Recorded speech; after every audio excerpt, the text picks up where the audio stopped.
ለቂጥ ሶስት መግዛት ማችል ሰው ኮለክ ስረዳኪ ነበር። ይሄን ቪዲዮ ፖስት ያደረጉትን ሳይ እንዴት እንደነዘረኝ እንዴት እንደተንቀጠቀጥኩ እኔ ነኝ የማውቀው። መስከረም 4 ሩዝ 5 ኪሎ ገዝቷል። ወተት 1 ሊትር ገዝቷል። ያሆ እንጀራ ባገልግል ያሆ አበቆዳ ያሆ ለፀሐይ ተቃጥሏል ያሆ በጣም ጤና ይስጥልን ቤተሰቦች እንዴት አላችሁ? እንደምንቆያችሁ ዛሬም ተመልሻለሁ። በዛሬ ቪዲዮቻችን በጣም ምርጥ ቪዲዮዎች እንመለከታለን። ከሰሞኑ በጣም መነጋገሪያ የነበረው ጉዳይ የጥንዶቹ ጉዳይ ከዚህ ቀደም እንግዲህ አስረግዟት ልጅ ካስወለዳት በኋላ ተለያይቶ በዲኤንኤ ተረጋግጠው ታርቀው ይቅርታ ተጠያይቀው ነበሩ። አሁን ግን ሌላ ትኩሳት ተነስቷል። ሌላኛው መነጋገሪያ ጉዳይ ደግሞ አዶናይ ቅሬታውን አቅርቧል። በምን ዙሪያ ነው ቅሬታውን ያቀረበ እንመለከታለን። ሌሎች አዝናኝ አስተማሪ ቪዲዮዎችንም ሰብሰብ አድርጌላችኋለሁ። እንደሁሉ ጊዜውም ቪዲዮን ሲጀምሩ ሁላችሁም ላይክ በማድረግ ጀምሩ። ለዚህ ቻናል አዲስ ከሆናችሁና ለመጀመሪያ ጊዜ የምትመለከቱት ቻናሉን ሰብስክራይብ አድርጉ ፕሊስ። የመጀመሪያ ቻናሌ ላይ የሆነ መልእክት ያስቀምጫለሁ። እግዚአብሔርን የምትወዱ ያው ቀና ልብ ያላችሁ ሰዎች ያንን ቪዲዮ ኮሜንት ላይ ገብታችሁ በማየት እዛ ላይ ያለው መልእክት ብታዳምጡ እንዲሁም ደግሞ እዛ ላይ ያለው መልእክት ብትሰሙ በጣም ደስ ይለኛል። ቪዲዮ መጨረሻ ድረስ የትም እንዳትሄዱ። እነዚህ ናቸው እንግዲህ ስሙት ምን እንደሚሉ። እንደው እግዚአብሔር ስጣት ሀብዬ፣ አሁን ስለ እርዳታ የምታወራው ማለት ነው። እኔ ቶም እየተማርኩ አዲስ አበባ ዩኒቨርሲቲ ተማሪ ማር ነበረ ፊልም ስኩል ካልከፈልኩ ብላ ሴት ስትወድ የምታደርገውን አታውቅማ። ካልከፈልኩ እኔ አልፈልግም እያልኳት ፍቅሯን ለመግለጽ ግድ ካልከፈልኩኝ ብላ እትትህ ብላ የአንድ ወር 700 ብር ከፍላልኛለች። አንድ ሁለተኛ ደግሞ የሆነ ጊዜ ታመሜ ሰው አልነበረኝም፣ በጣም ታመሜ። እግዚአብሔር ይስጣት፣ መጠኑ አይደለም ዋናው መድረሱ ነው። በጣም አመስግኛታለሁ። 10 ያታንሳው ታመሜ ማንም ሰው አልነበረኝም። የታክሲ ምን ይላል? ከዛን ተደዋወልና ልንገርሽ፣ እኔ ታክሲ አልጠቀምም። ተደዋወልና 150 ብር ነው 150 ብር ከፍላ የመንግስት እኔ ካንተ ጋር ማውራበት ጊዜ የለም። ከዛ ውጪ ያደረገችልኝ ነገር የለም። እኔ ነኝ የማረግላት። ከኔ ነው ገንዘብ የምትወስደው ዲቦራ። እሷ አካውንት ስቴትመንት ቢታይ የሀገር ብር አለ ገባኝ። ስለዚህ አሁን እሷ ይኑረኝ እንዴ ይኑረኝ። ለልጃችን እንኖርለት አይደለም ለምኛ አይደለም ለልጃችን አባት እናት ነው ነው አንተ አባት መሆናችን።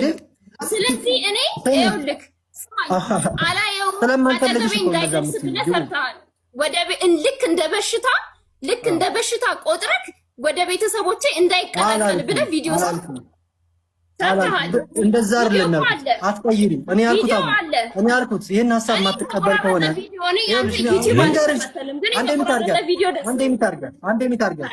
አንዴ ሚታርጋት ልንገርሽ እናቴ። እኔ ያልኩትን ልንገርሽ ራስሽ ሚታርጋ። እኔ ያልኩት አንዴ ልናገረው። እኔ ያልኩት ዲቦራ ልጄን ከልክላኛለች። አዎ ከኔ ገንዘብ ነው የምፈልገው። አዎ ገንዘብ እየወሰደች እዚህ አላተኝ ብላኛለች። በህዝብ ፊት ወተና ሚዲያ ላይ እኔ ለዲቦራ አሁን አባት እንደሆን ተፈቀደልኝ ልጄን ላሳድግ አይ ካለች አሁንም እደግመዋለሁ። ካደገ በኋላ ናቲ የሚባል ልጅ መጥቶ ህይወቴን እንዲበጠብጥ አልፈልግም። ለምን እንደሚጠብጥ ልንገርሽ። አንደኛ አዳምጪ። አንደኛ ልጁ አላውቀውም። ካላወቅኩት ደግሞ ካላሳደግኩት ደግሞ ስሜት ከሌለኝ ፍቅር ከሌለኝ ካልሞትኩለት ለልጄ ካለፈውለት ፍቅር ለመልፋትም እኮ ልጄ ምን ብያታለሁ? ዲቦ ይሄ ብር እኮ ብዙ ቢሆን ለልጄ እየሞትኩለት እስኪ መነሻሻ ኢንስፓይሬሽን ይሁነኝ ለልጄ መኖር ልጀምር እስኪ ብያቱላ ነበር። ካልኖርኩለት እንዴ ገንዘብ ምን ያደርጋል? ፍቅር እኮ ነው። ባለፈው አንድ ሰውዬ 3 ልጆቹን አስመርምሮ 2 የሱ አይደሉም፣ አንዱ የሱ ነው። አንዱ የተመረመረ ልጅ ልልቅ ከሁለቱ ጋር ፍቅር አለው። ለምን? ልቡ እነሱ ጋር ነው። እነሱ ጋር የሱ ያሉት ልጆች ይወዳል። ለምን? ስለሚገናኝ፣ ስለሚያፈቅራቸው፣ ስለሚለፋላቸው፣ ስለሚታገልላቸው። ያ ነው አባትነት ማለት። እንደዛው ያላሳደግኩት ልጅ ነገ መጥቶ ለወንድሙ ለልጆቼ ሌላ አዲስ እንግዳ እንዲሆንብኝ ምናምን እንዲሆንብኝ አልፈልግም። እኔም ስሜቱ ልንገርሽ አባቴ ልንገርሽ፣ አሁን ሊሰማኝ ይችላል በዚህ ሰዓት። ይህን ሁሉ እድሜ ስኖር በ15 ዓመቴ እኔ ራሴ ለፍቼ ከሀገር ተንከራትቼ ከእናቴ ተደብቄ ነው የምልሽ። እናቴን ተይው፣ አሁን በቅርቡ ይመጣላታል ቃል ለምድር ለሰማይ በሚዲያ ካልወጣናት አባቴን ፍለጋ ብሎ እኔ ልንገርሽ፣ በዛ በገጠር ጊዜ ማለት ነው ገጠር ክፍለ ሀገር የእሱን ገንዘብ አልፈልግም፣ ልጄን በብቃት አሳድጋለሁ። እሱን አናቀውም። በቃ ወደ እኔ ህይወት ድጋሚ አይምጣ፣ ወደ ልጄም አይምጣ። መብቱ እኮ ነው ልጁ እስከሆነ ድረስ። ያዥ እኔም የምፈልገው እሱን ነው። አባት አይደለም ከተባልኩኝ ያዥና እስኪ ፍርድ ቤት አስገባ፣ ይህንን ክስ አንስቻለሁ ብላ ፍርድ ቤት አስገባ። አሁን እዚህ ትላለች። ከ10 ወር በኋላ መታ ቢኒያም እኔ ቸርከሌ ነው የምገባው ይሃለው ከዚህ በፊት 3 ዓመት 4 ራችን ላይ እያነሱ ያሉት ጥያቄ ምንም እዚህ ግባ የሚባል አይደለም። በፍቅር ጊዜ ለፍቅር ጓደኛችሁ ለትዳር አጋራችሁ ያደረጋችሁትን ነገር እንዲያርግለታለሁ እንዲያርግልኛል እንዲ ምናምን የሚባል ነገር አይደለም። ለምን በፍቅር ጊዜ ያደረጋችሁት ነገር ስለሆነ የሚወራ ነገር አይደለም። ነገር ግን የልጅ ጉዳይ አንዳንድ ሰው ልጃቶ ይቸገራል። በጣም በወጪ ብትሉ ሳይኮሎጂካል ጉዳት ብትሉ ይቸገራል ብዙ ጊዜ። አንዳንዱ ሰው ደግሞ አግኝቶ ይጣላበታል እና አንዳንዴ ለአባትነትና ለእናትነት ሳይሾሙ ልጅ የሚያገኙ ሰዎች እንደዚህ አይነት ችግር ላይ እየወደቁ ይገኛሉ። ከዛ ውጭ ይሄ ነገራቸው ተገቢ አይመስለኝም። የሚዲያ ጫጫታ እንዲሁም ደግሞ ውዝግቧን ይፈልጓታል ይመስለኛል ሁለቱም። ከዛ መስከረም 4 ሩዝ 5 ኪሎ ገዝቷል። ያረገውን እኮ ወተት 1 ሊትር ገዝቷል። ብስኩት ገዝቷል። ቆጥራ መያዘው በጣም ነገረኛ ሰው ነች እቺ ሰው እውነት። ከዛ በመስከረም 11 በየቀኑ ማይገናኝ መስከረም 11 ኳስ ገዝቷል፣ እርጎ ገዝቷል፣ ወተት 1 ሊትር ገዝቷል።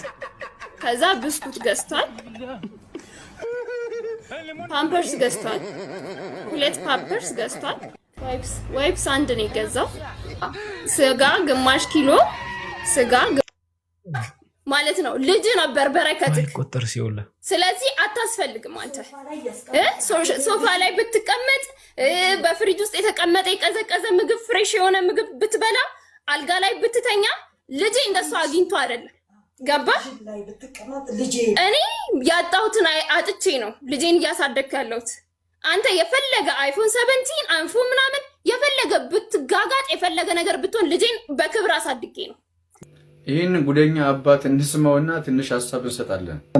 ናቲ ይህንን ቪዲዮ እንዲሰማው ፈልጋለሁ። ሪከርድ አድርጉልኝ። ልጄ እኔ ፈልጌ ነበረ፣ ላሳድገው ፈልጌ ነበረ፣ ግን እናትህ በአንተ አንደበት ተረግጣ የራሷን ፍላጎት ለማስጠቀም ስትል ከልክላኛለች አንተን እንዳላሳድግ። ስለዚህ አንተ ወደፊት አንተ እንዳትመጣ። ዲቦራ ራስሽ በህይወትሽ ልጅሽ አባትህ ማን ነው ሲልሽ አባትህ ሞቷል በይ። እየነገርኩሽ ነው። አባትህ በህይወት የለም ሞቷል ብለሽ ንገሪው። ቢመጣ ራሱ አልፈልግም ከቤተሰቦች ዛሬ ካልተዋወቅን ዛሬ አብረን ካላደግን ከቤተሰቦች ጋር እንዲቀላቀል አልፈልግም። ነገ ከምፈጥራቸው ልጆች ጋር ነገ ከባለቤቴ ጋር እንዲኖር አልፈልግም፣ እንዲመጣ አልፈልግም። አሁን ከሆነ ግን ሚስቴም ስርዓቷን ትይዛለች። አስጠነቅቃት ነበረ። ማንም ሰው በልጅ አይመጣም ነበረ። እኔም አላፈቅረውም አሁን ከዚህ በኋላ ምክንያቱም አላፈቅረውም፣ ፍቅር የለኝም ለሱ። ወደፊትም ቢመጣ እኔም አላፈቅረውም፣ እሱም አያፈቅረኝም። መጥቶ ህይወቴ እንዲበጠብጥ አልፈልግም፣ መቼም ቢሆን አልፈልግም። አይ ብላ ተስማምተን ከሁለቱ አንዱን መርጣለች።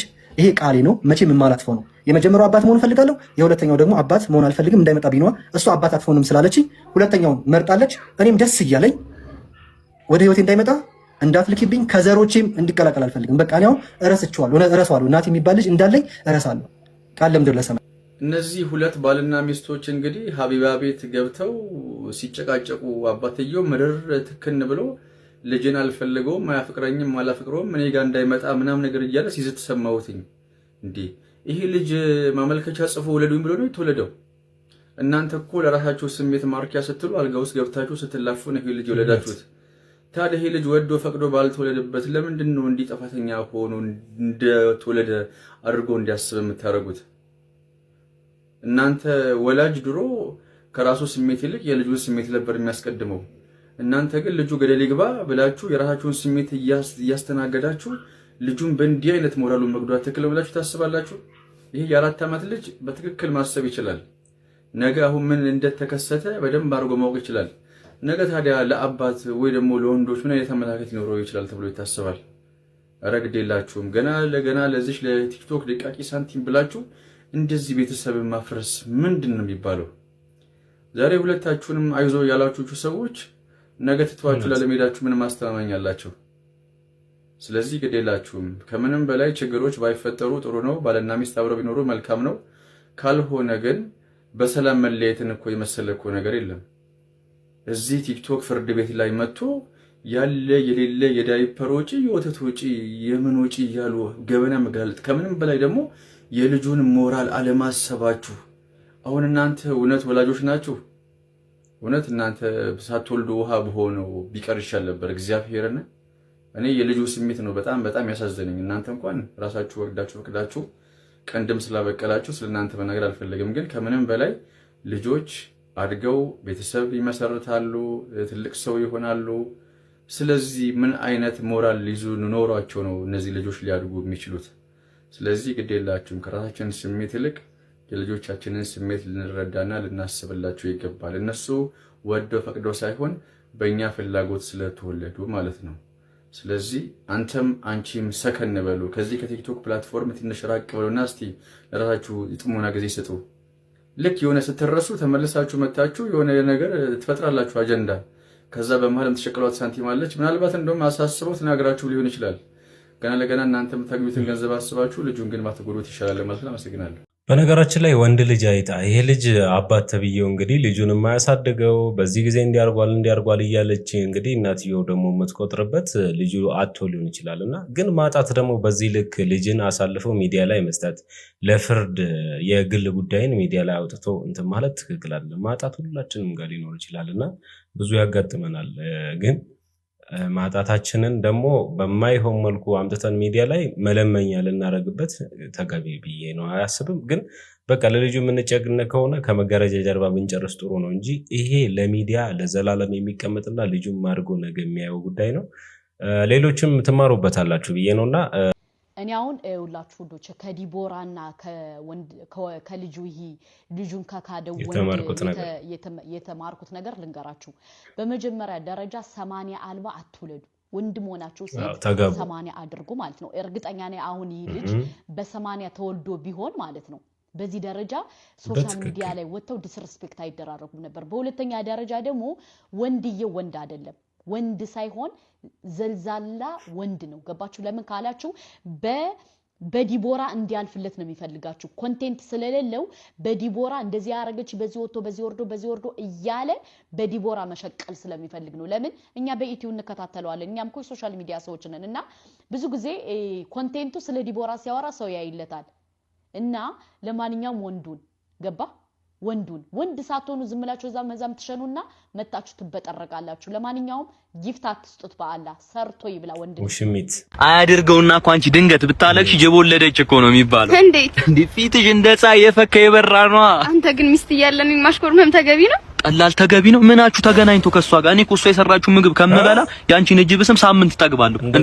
በረሃ የሚባል ምግብ እኮ አላት እኮ አንድ ጎርሰሽ 2 ብርጭቆ ነው መጠጪው ጫው ማለት ነው። እኔ እኮ ምሳሌ እኮ 4 ሊትሯ ምናምን እኮ ነው መጠጣው። ኧረ ተው እንደዛ አይባልም። ለምንድን ነው የማይባለው? እንደውም ትናንትና ራሱ ማለት ነው አንገቴ ስር መጣ ተኝታ ስታንኮራፋብኝ ይኸው ማጅራቴን ብርድ ነው የመተኝ። ስለዚህ አንቺ ምን ታረጊያለሽ? ትመጪና አንገቴ ስር ማለት ነው እስክራች እያደረገ እንዳስቸገረ ሲዲ ብለሽ ሙጉም ትሰሪብኝና ወደ ይሻለኛል በትንፋሽሽ ማለት ነው። እሺ ጉድ እኮ ነው። እኔ አንቺ ስትደውይልኝ ሻወር ቤት ሆኜ ራሱ ማለት ነው ውሃውን ዘግቼ ከነሳሙኔ ራቁቴን ቆሜ እኮ ነው ስልክ ማወራሽ። ሌላስ ምን ሌላ አለው? 5 ሰዓት ላይ ስራዬን ትቼ የፓርክ ሳር ላይ እንቁራሪት መስዬ ተቀምጬ ካንቺ ጋር እኔ እኮ አንቺ ውሽማዬ ሲሆን ሙሽሬ ላረግሽ ነው የምፈልገው። እኔ እኮ ቲቪ ቦን አንቺ ሪሞቴ ነሽ፣ እኔ ሸሚዝ ቦን አንቺ ቁልፎቼ እኮ ነሽ እኮ። ካላንቺ ባዶ ነኝ ምንም አልሰራም ልልሽ ፈልጌ ነው። ወይ እኔ ጌታ እኔ እኮ ከሷ ጋር እኮ ቤት ውስጥ ቁጭ ብዬ ከሙል ካንቺ ጋር እየተንከራተትኩ ብውል እኮ ይሻለኛል። አንቺ ውበት ሰንሰለት ከውበት ጋር እኮ እንዲህ ተቆላልፋችኋል እኮ ደግሞ ማለት ነው። ያቺ የምታክል ሴትዮ እንደ ሽንት ቤት አምፖል እያቀፈችኝ ተጨነቅኩልሽ እኮ እኔ ጉንጬን ሟ ስትለኝ እኔ በጥፌ ተመታው ያክል እኮ ነው የሚሰማኝ። አይዞህ በቃ ነው ያለውልሽ። እሺ ደግሞ አትመጣም እንዴ? ራክ እኮ ነው ወደዚህ። እመጣለሁ ሰላም ነው አባቴ። ማይኩ ላይ እንዳታወሪና አታውራ ተብሏል። ወንድ ተመስገን። ወይኔ ማይኩ ላይ እንዳታወሪ ነበር ያልኩሽ። ተመስገን አልሽ።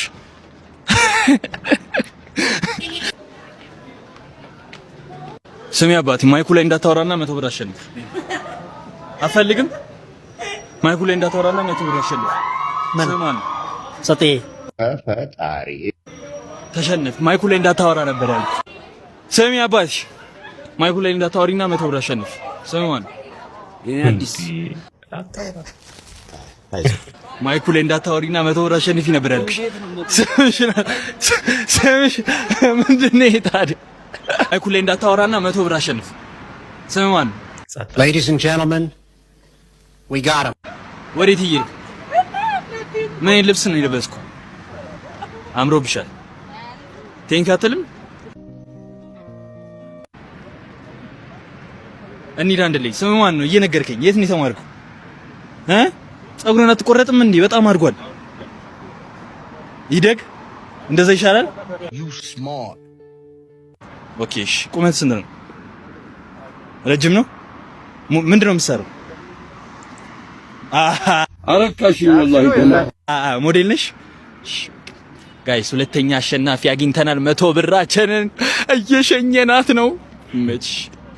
በተወሰነ መልኩ የፈራ ይመስላል። ሌላም ፔጅ ኢትዮጵያ ከመጣ በኋላ በዋናነት ሐረር ከተማ ሄዶ ጅቦችን ማጉረስ እንደሚፈልግ ተናግሮ ነበረ። በዚህም ቃል መሰረት እንግዲህ ከአዶናይ ጋር ሐረር ከተማ ተገኝተው ጅቦችን ስጋ ሲያጎርስ ታይቷል። ሌላም ፔጅ ትንሽ የፈራ ይመስላል። ቢሆንም ግን ለጅቦቹ ያሰበውን ነገር ማድረግ ችሏል ማለት ነው። ከዚህ በኋላ እንግዲህ ሐረር ከተማ ብዙ ጎብኚዎች ያጥለቀልቃታል ተብሎ ይገመታል።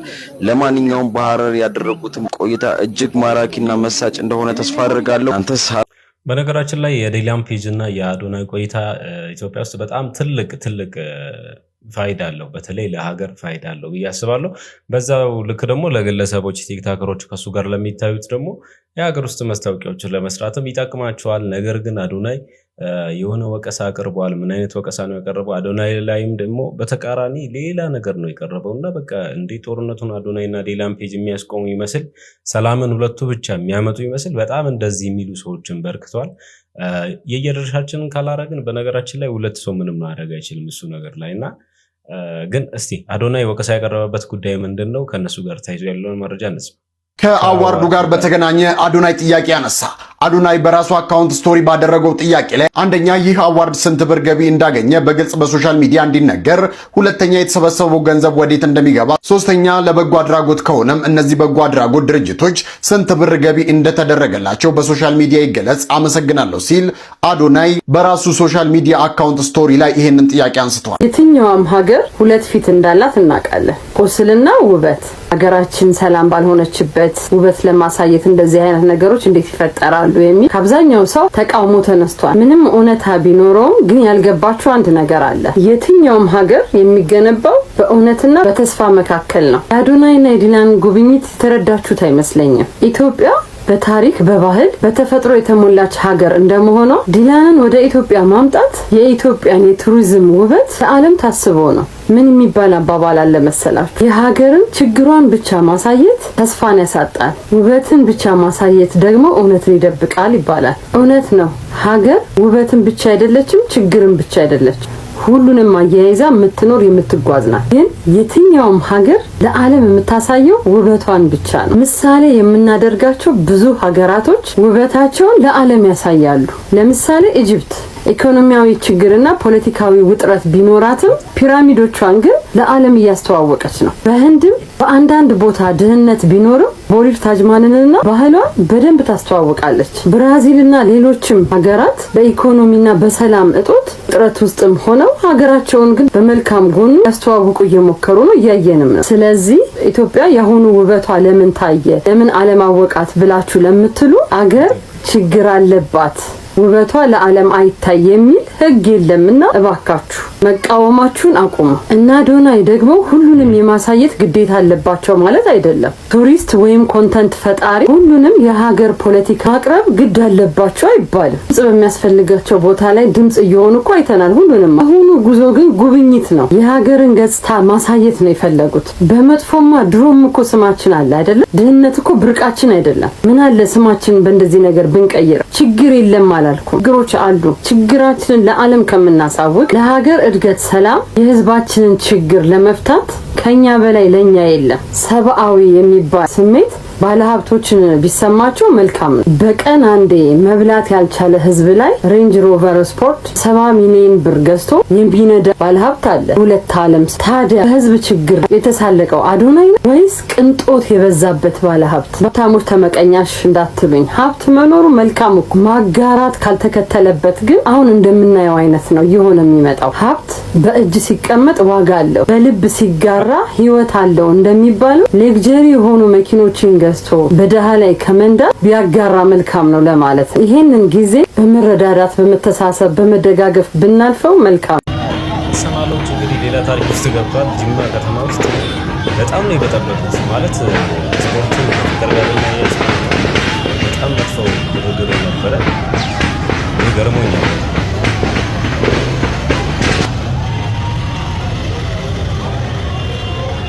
ቀላል ሪሶርስ አይበክንም እንደዚህ። Guys, I have a question for you.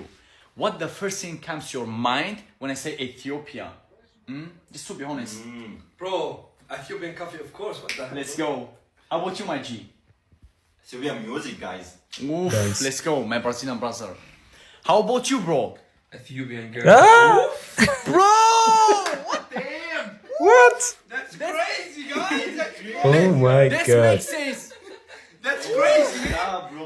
That's a fact. That's so a fact, crazy. bro. Yeah. አይጠፋም ከማህበረሰቡ ምን እንዳለ ታውቃለህ? ኢትዮጵያ ሲባል አይምሯችሁ ላይ ቀድሞ የሚመጣው ነገር ምንድነው ብሎ ጓደኞቹን እየጠየቁት፣ አንደኛው ዳንስ ነው አለ፣ አንደኛው ደግሞ ቡና አለ፣ አንደኛው ጓደኛ ደግሞ ሴቶቻችሁ ኢትዮጵያ ሴቶች ምናምን ብሎ አለና ብራዚላውያን ናቸው እንግዲህ እነሱም በነገራችን ላይ ይቀራረባሉ ከኛ ጋርና ኢትዮጵያ ሴቶች የት አላችሁ መምርና ሆስተስ ዴት ሲያደርጉ ይላል።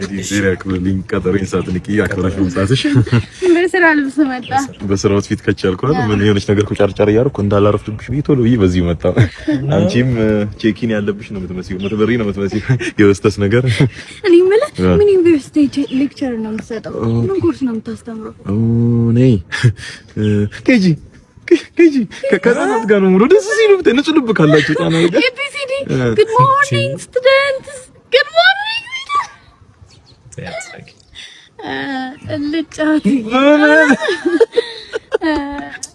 እንጫወታለን እዛ ከሆነ እኔ የምለው መስተንግዶ በሰማይ እንዴት ነው መስተንግዶ?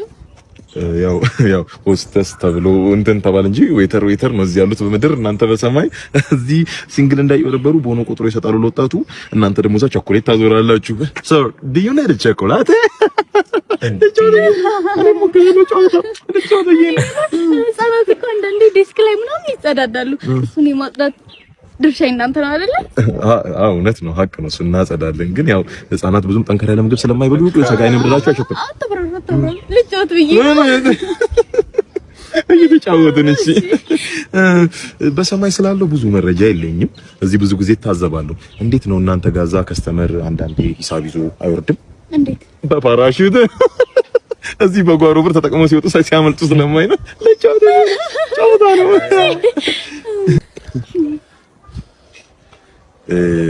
አይሆንም ማለት አይሆንም